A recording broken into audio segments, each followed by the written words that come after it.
Like I was getting kicked off my parents' insurance. So having to figure that out as well with all of these extra health problems was pretty hard. And I can't hide, 'cause growing pains are keeping me up at night. Hi everyone, welcome back to this week's episode on Take a Pain Check. I'm so excited to have Carissa joining me today. Hi Carissa, can you give me a brief introduction about yourself? Tell me a little bit about your education, your hobbies, your career, and what you've been up to recently. Yeah, thank you so much for having me. It's so nice to meet you. So I have my AA in liberal arts, and I work as a social media content manager in Nashville, Tennessee. In my spare time, I like to dance and stay active. Thanks for sharing. How is like the social media content manager life like? Like what do you do on a day-to-day basis? So I work at a mind body spirit center, and we have lots of therapists, life coaches, health coaches, stuff like that. So I work with the staff to take videos of them talking, advertising any classes or special events that we're doing. And I manage our TikTok and Instagram and Facebook, stuff like that. Okay, cool. So you're on this podcast because you're diagnosed with rheumatic diseases. What is your condition or conditions, and when were you diagnosed? So I was diagnosed with mixed connective tissue disease in 2022. So mixed connective tissue disease means you can have multiple autoimmune diseases. So my specific diagnosis are lupus and rheumatoid arthritis. That's a lot to deal with. I feel like a person dealing with one condition, it's like, okay, maybe it's manageable, but two, it's like the overload of arthritis and rheumatic diseases coming at you. So, when did you actually go to seek medical help? So I started having symptoms in May of 2021. And I started having really bad hand pain when I would wake up in the morning. And I was a full-time bartender at the time, so I kind of just chalked it up to like maybe using my hands too much at work. I wasn't super concerned about it at first.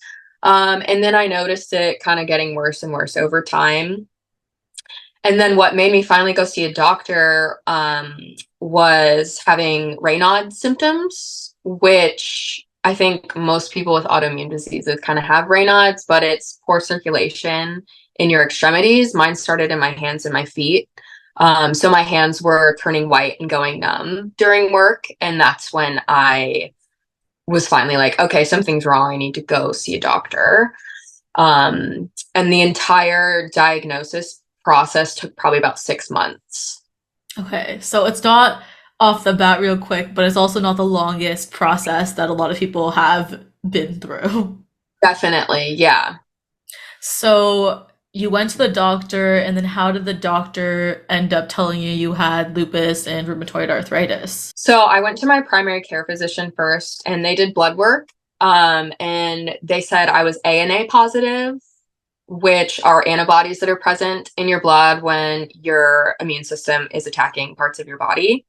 I didn't know what any of that meant. And they were like, we're referring you to a rheumatologist. And I had never heard of that before. I was super confused, didn't really know what was going on. And from that blood work to actually seeing a rheumatologist was the time that it took about 6 months to get in to see him. So during that 6 month period, I was having a lot of symptoms and was in a lot of pain and didn't really know what to do because I didn't have an official diagnosis yet. Um, so once I finally got to see a rheumatologist, they did more extensive blood work, and came with the mixed connective tissue disease diagnosis. Okay, yeah, that makes sense. And then medication wise, like how has your medication journey been ever since you were diagnosed to now?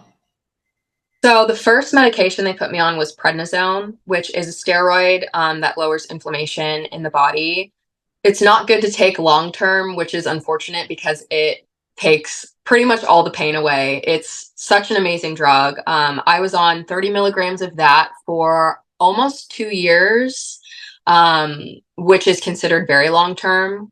My doctor said they usually like to use steroids for, a couple weeks to a couple months, ideally. But I was so flared up when all of this started that I just had to stay on it for that long.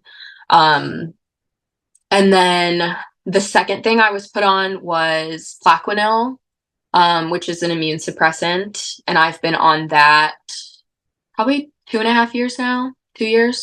And then a few months after that, I started taking methotrexate, which is another immune suppressant, just kind of more heavy duty, because I was still having a lot of pain and needed something a little more intense. So I take that in pill form once a week. I take 6 pills.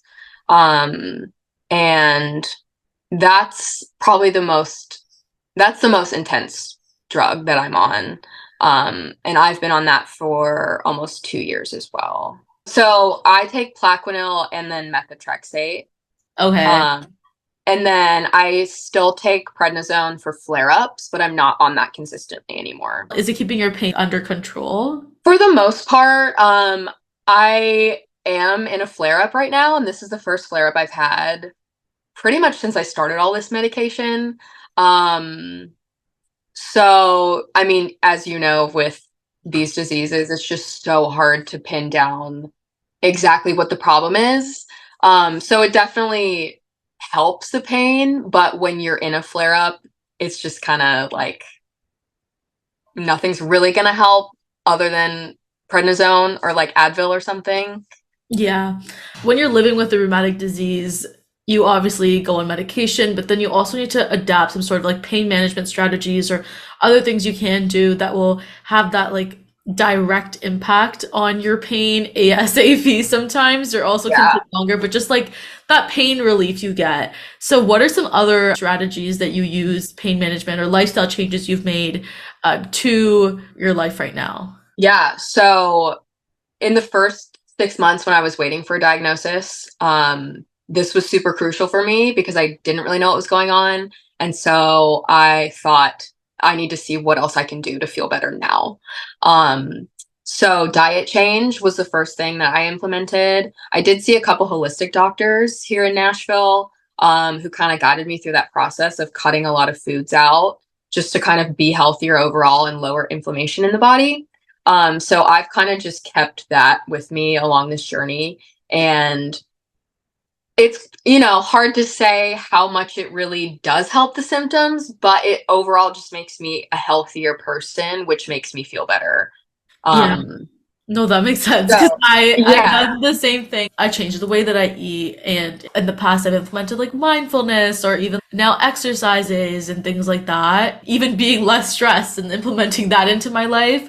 So Mhm. it's just interesting that you bring that up because I find for myself too, it's not that I feel amazing.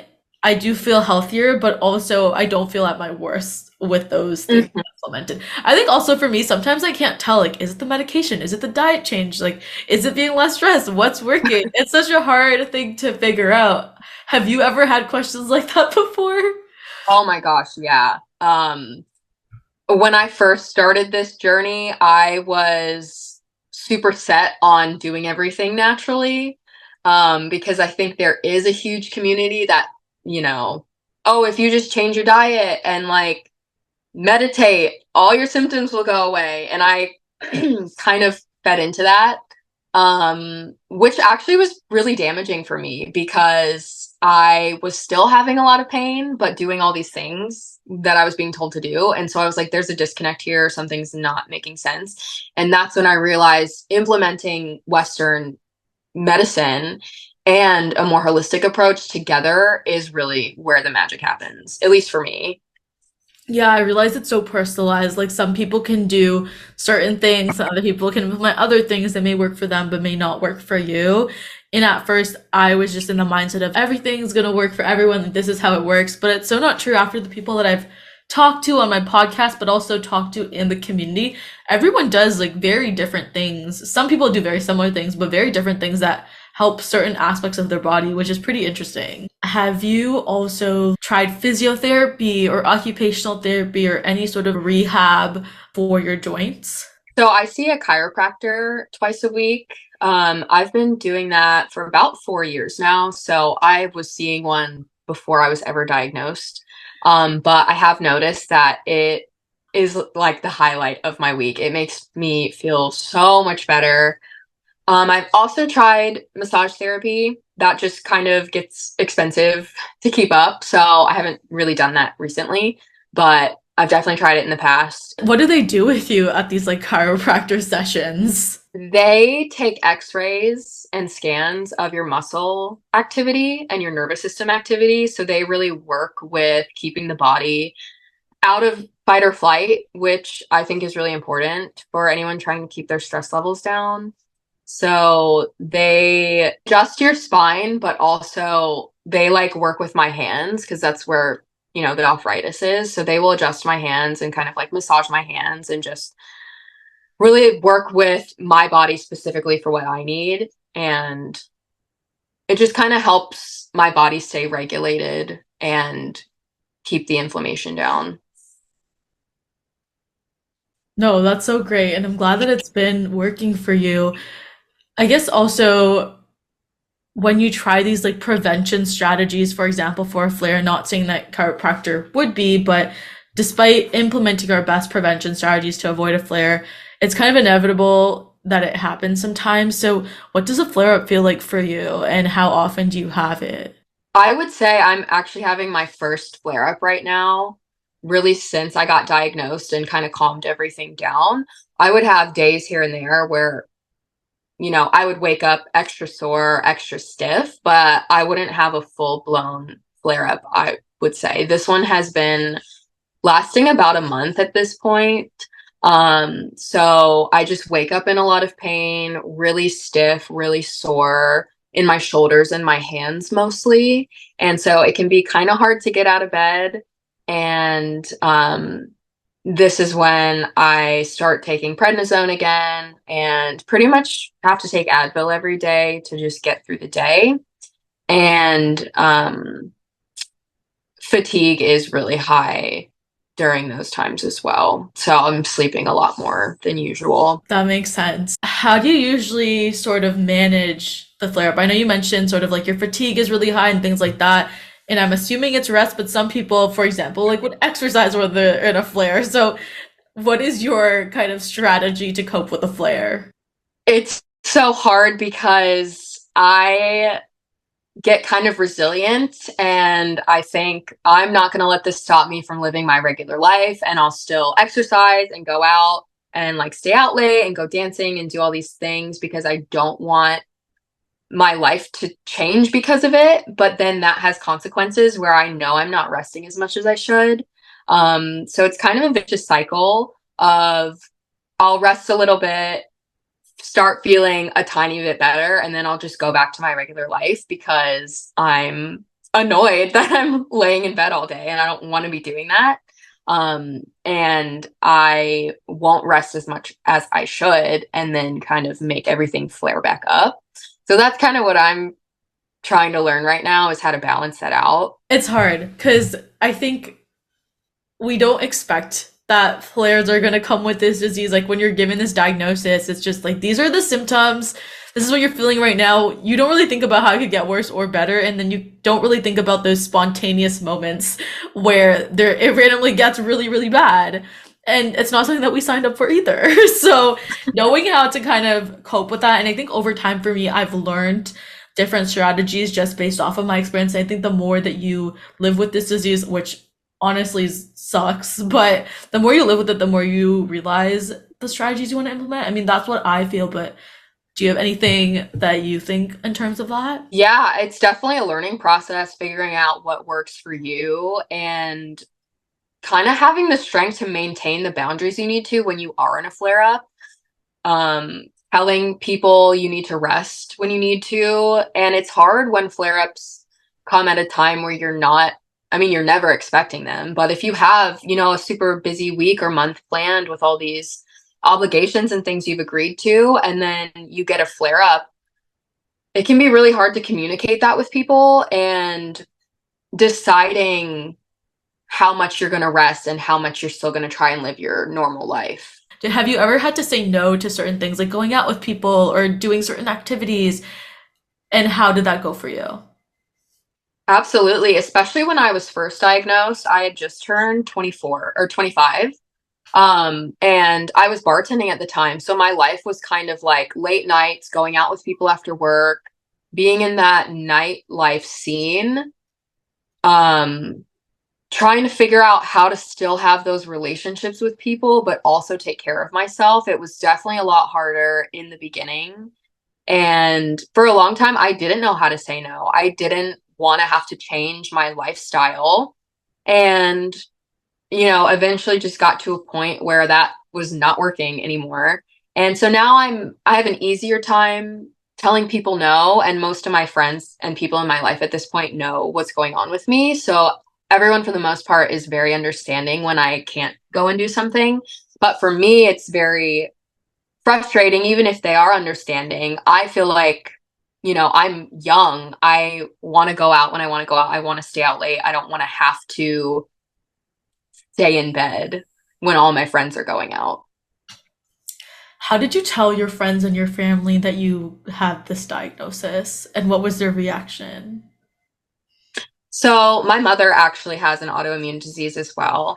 And so, my family is thankfully just kind of used to what comes with that. So, telling my family was very easy. And I have amazing support from my mother, who has been through all of the same things I have. And one of my brothers actually has an autoimmune disease as well. So my family just kind of knows how it goes, and they're all very, very used to it. Um, and then honestly, telling my friends, I feel like most of my friends don't know the extent to which I struggle with this, because it's just hard to talk about, and it's hard to get people to understand exactly what you're going through. And I don't know, I feel like I haven't found a way to communicate it effectively. I don't even know how effectively you can communicate it to someone who has never experienced it. But I do know that all my friends are very kind and empathetic to when I need to rest and take care of myself. That's what you need, supportive friends. And I think for people that are probably diagnosed when they're younger, I think especially for myself, being with this diagnosis throughout like elementary school and then high school and then university, you definitely see different types of people in your life and how they react to your diagnosis. So I think for me it was quite different. But what stage of your life were you in when you were diagnosed? So I had just turned 25, and I had actually just moved to Nashville. So I was, figuring out a new community and trying to make friends, trying to go out and be social. And then this kind of just hit me. And yeah, I was working full time. I was out of school, just trying to build my life as a young adult. And this definitely changed the course of that, but in a lot of ways for the better, because I am just a healthier person now. Even though I might be sick, like I live a healthier lifestyle. And so I'm really thankful for that. That's great. Where are you originally from? Greenville, South Carolina. Oh wow, okay. So moving states. You're used to your healthcare system in one place, then moving to another healthcare system, insurance stuff or jobs. Like, how did all this work? Because I feel like you just mentioned that you moved, but there's just so much that comes with it, plus living with the diagnosis. So how did you cope with all these changes that you had to make? Yeah, it was very hard being away from family during all of this. I ended up in the hospital a couple times, like before I was diagnosed, trying to figure all of this out, and not having family around for that was really, really hard. I didn't have a primary care physician when I first moved here. So that kind of added on to the process as well, for the amount of time it took to get diagnosed, to get in to see a primary care physician and then see a rheumatologist. So I just kind of felt unprepared for all of that, because I never really had any health issues before this. So I wasn't concerned about getting a doctor as soon as I moved here. I was kind of just, I don't know, trying to figure everything else out.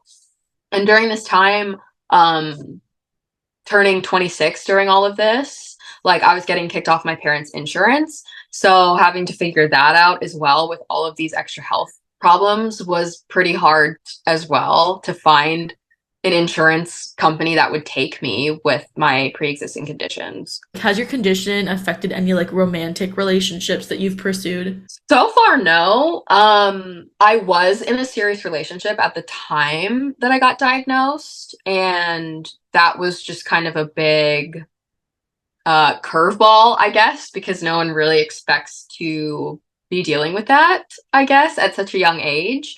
The person I was with was very supportive though, and I'm super thankful for that.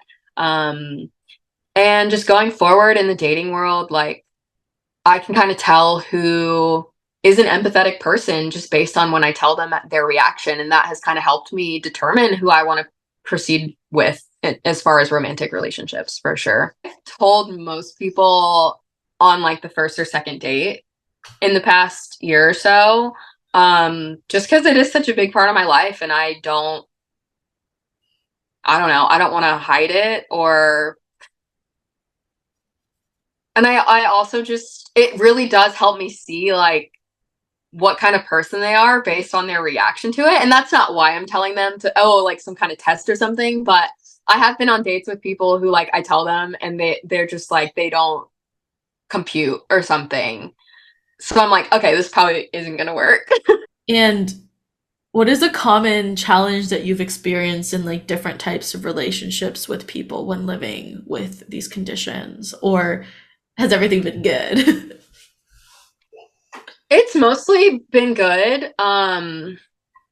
I think it can be a little frustrating for the partner of someone who has a disease like this because they want to help more than they actually can. And I know that can be very frustrating. Like, I've tried to imagine how I would feel if I couldn't make someone I care about feel better. And I think that's probably the biggest challenge, at least for me. But overall, I've had really caring, supportive partners. Can you briefly talk about, I guess, the US healthcare system? Because I'm from Canada. I know what it's like because I've talked to people from there, but our listeners are from the States and from Canada and also international. So, how does your healthcare system work, and what is like the financial aspect that you need to like consider when it comes to living with these conditions? That's such a good question. So as I mentioned before, during the middle of all this, I was getting kicked off my parents' health insurance at 26. So trying to find my own, calling around to places, telling they would ask, "Do you have any pre-existing conditions?" And I'd say yes, automatically. "Oh, sorry, we can't take you." Which is just crazy to me. But um I ended up getting on like government healthcare, which has been absolutely amazing. Um, and it covers most of my medical expenses, which is really, really great. Um, the biggest thing for me, expense wise, has been the natural remedies that I choose to try, like different supplements and vitamins and stuff, because insurance doesn't cover those things. So, like, my medication is dirt cheap, but all of these supplements, like, I'm just spending hundreds and hundreds of dollars per month on them. So that's where the bulk of my financial stress comes in, but I also kind of like am choosing to do that. So, Yeah, it's something that it's your choice, basically. yeah, yeah. Okay, no, that makes sense. And we also already touched upon a little bit about like the lifestyle changes that you've made, but what does your like diet look like? Because I know you said you changed how you eat. Yeah, so I try and stay gluten free. That's the main thing I've kept with me through all this time. When everything was first starting, I was super, super strict about basically just eating like meat and vegetables, nothing processed, nothing, no sugar, no dairy, just pretty much cut everything out. And then as time has gone on, I've implemented some stuff back in. So I try and just eat whole foods as much as I can, organic stuff, nothing too processed or fast food, too much sugar, stuff like that. I don't drink alcohol really anymore. Try and limit caffeine. For me, I'm vegan. I used to be Mhm. gluten free, but like I don't see it impact me too much. But it's also hard because in terms of like going out with people and doing things with your friends and like not having processed foods, because for a year and a half, like I didn't have processed foods, I didn't have sugar, I didn't eat outside. Like my mom was like super strict about Uh-huh. it.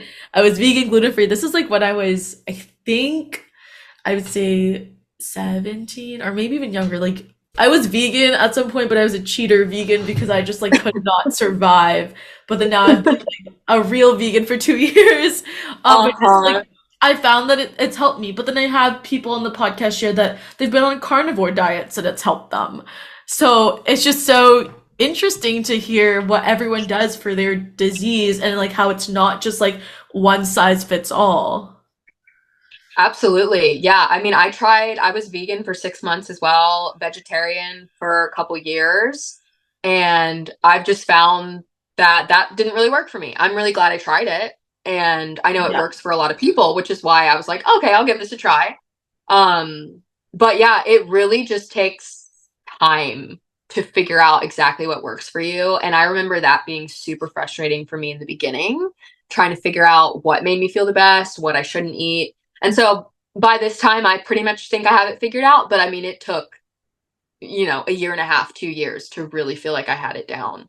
Oh yeah, it's not a quick thing. It definitely Not at takes all. time. Because I remember I did sort of like elimination diet where like I added things and I removed things to see how I react. But that it doesn't happen overnight. Yeah, that's a very long, frustrating process Oh for yeah, sure. for sure. And sometimes it just made no sense to me. I would react really bad. My feet would really hurt when I ate rice. Now I can eat rice. So like, I think also over time your body gets accustomed to certain things. Not saying that you should be like eating sugar all the time because your body's okay Uh-huh. with it, but just like those little things that, over time maybe at that point I had that reaction to rice, but maybe now it's different. And so always just trying different things is really helpful. And I realize you really need to be resilient because it's so hard to just give in and eat whatever you see. Absolutely. Yeah. And like you mentioned before, going out with friends or, friends come into town, they want to go out and do all these things. And it's like, it can be awkward to figure out how to navigate that. Yeah. Like, oh yeah, I'm going to come out to eat with you guys, but I'm not going to order anything and I'm not going to drink anything. Like, I'm just going to sit here with water. It can feel very alienating and sort of awkward. And that's something that took a lot of time as well, to where now I'd rather feel good than like feel like I'm fitting in. But there's definitely still times where I just, it would be nice to just kind of do what everyone else is doing. Yeah, I know. I'm a very big like culprit of like I used to be able to do that. I think because I had the support of my mom, like she used to like bring our food when we went to different people's houses. But now that I live alone, it's so much harder because every weekend someone's like at university, I want to go here or there, and I kind of just like go with it. And I Yeah. do what they do, but then realistically now because I'm gonna be off for 4 months. Well, actually, I don't know when this will be released, but I'll be when I'm off in the summer. Like I will change the way that I'm functioning and like in terms of what I'm eating and doing lifestyle wise because I'll have someone to kind of help me, which is my mom. Because I don't think like Yeah. I'd be able to survive and like be as healthy. I think I need to definitely implement that eventually, but it's just hard being a full-time student and then navigating so many other things and then taking care of yourself. It's a lot. I think yeah, it's a lot. Yeah. I can't even imagine being in school and dealing with this. Like, that's just a whole extra layer of stress and things to navigate, like diet. And yeah, props to you. That's got to be hard. Thanks. Do you have any workplace accommodations or do you need any for your job? So my current job is very, they work with a lot of people who have autoimmune diseases. And so they are super understanding and empathetic to if I am having a bad day or a flare up, they'll be like, just work from home. And luckily I can do all of my work from home. So it's not, detrimental to the job. But if I ever need to leave early or, rest more, like they are super amazing with that. Um, but when I was bartending, when I was first getting diagnosed, that's not a very accommodating workplace for things like this. So I kind of just had to call out a lot. So I am thankful to have a job now that is more accommodating to this for me.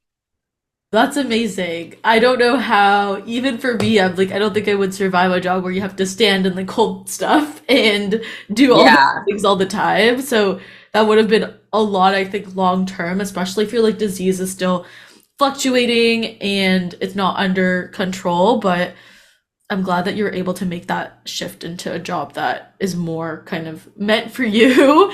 Uh-huh. I wanted to kind of go into your initiatives and interests. So you create TikToks for multiple interests, and one of them is your experience with lupus and RA. So when did you start posting about this sort of content? I would say about a year ago is when I started posting about this stuff. And I had one video that got a ton of interaction. And it's actually still getting views and comments, which is great. Um, but I made the video initially to just talk about my experience with it. And I felt like at the time I didn't know anyone else who had this disease, let alone anyone my age with this disease. So I thought, I'm just gonna post this on TikTok and see if there's anyone else out there who can relate to this. And it got a lot more interaction than I expected it to. So many comments of people saying, I'm your age or younger. I have the exact same diagnosis, or I have like a similar diagnosis. So it's been really cool to kind of build a community of people who understand what I'm going through. I feel the exact same way because we also, I Take a Paycheck, have been posting content, and it's so interesting to see how many people actually relate to what we're saying and they feel much more Yeah. supported, or there's humor in their diagnosis and they kind of get to relate to it. And I think a lot of people's way of coping is that. So I'm just glad that people like us are able to help them in a different way than, like, oh, for example, watching a webinar or something. Like, this is like 60-second content that people have the Yeah. attention span for, which will Mhm. help them in some sort of way, whether that be giving them tips or just being something that they could laugh about because it's relatable to them. So, did you have any fears or worries when you started posting the content or before you even started? Yeah, I mean, posting on social media feels very vulnerable. And starting out on TikTok, I kind of felt weird posting such vulnerable things, and I was scared to do it. And it can still be a little uncomfortable sometimes, but getting the response that I did to my videos really helps. And I do feel more comfortable now that I've kind of been doing it for a little while. Yeah, I think over time, because I think even for me, just like starting off with not, um, just starting off with posting things about my arthritis, I just like didn't want people to look at it. My mindset was, okay, yeah, we'll post it, but can people not look at it? But can they also like subscribe or follow, but also not like pay that much attention to it? But I do Yeah. like in reality they would take a look and see.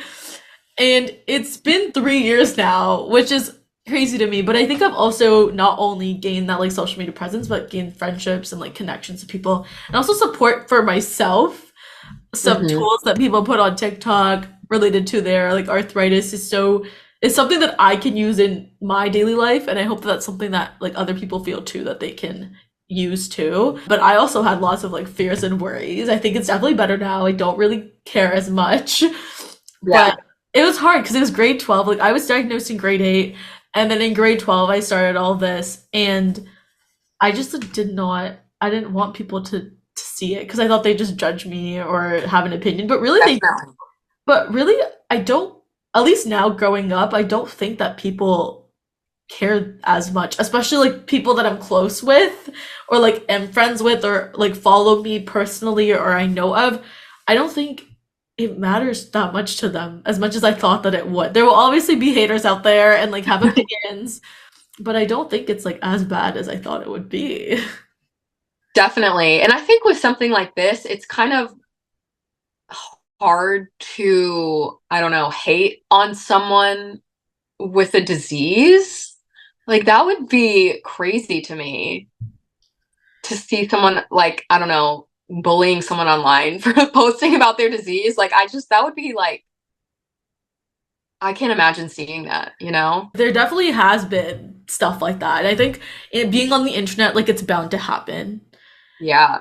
no matter what, but it's just like choosing what you decide to see and don't decide to like react with based on Hmm. what you see.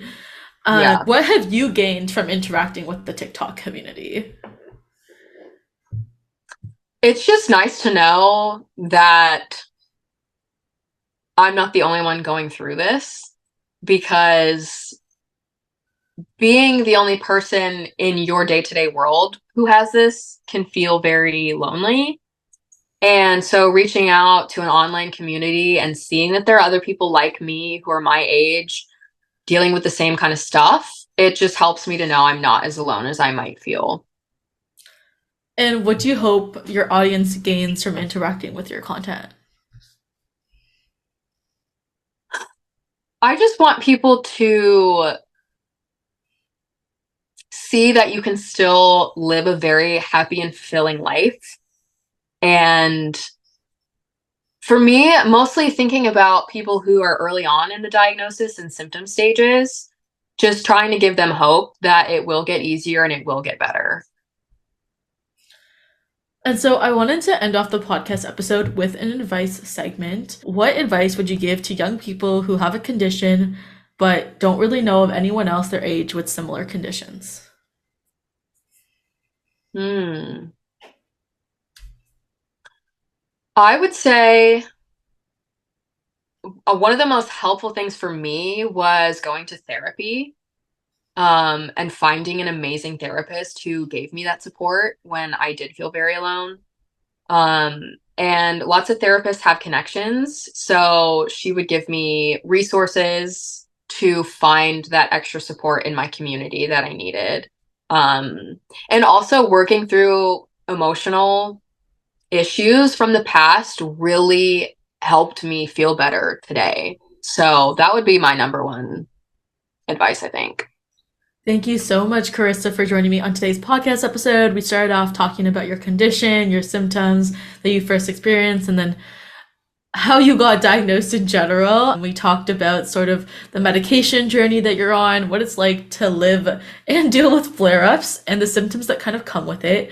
And then we talked a little bit about the social aspect of having a condition and, navigating those different types of relationships with your friends, family, romantic relationships, and more. You also talked about your lifestyle, so introducing like a diet and some other vitamins that you take to help your condition. And last but not least, we discussed your advocacy on TikTok and how powerful your voice is in the community. So everyone, make sure to like, comment, subscribe. I will link Carissa's social medias down below, so definitely give her a follow, and I'll see everyone in 2 weeks on Take a Pain Check. Thank you so much, Carissa. Bye. Hi, thank you.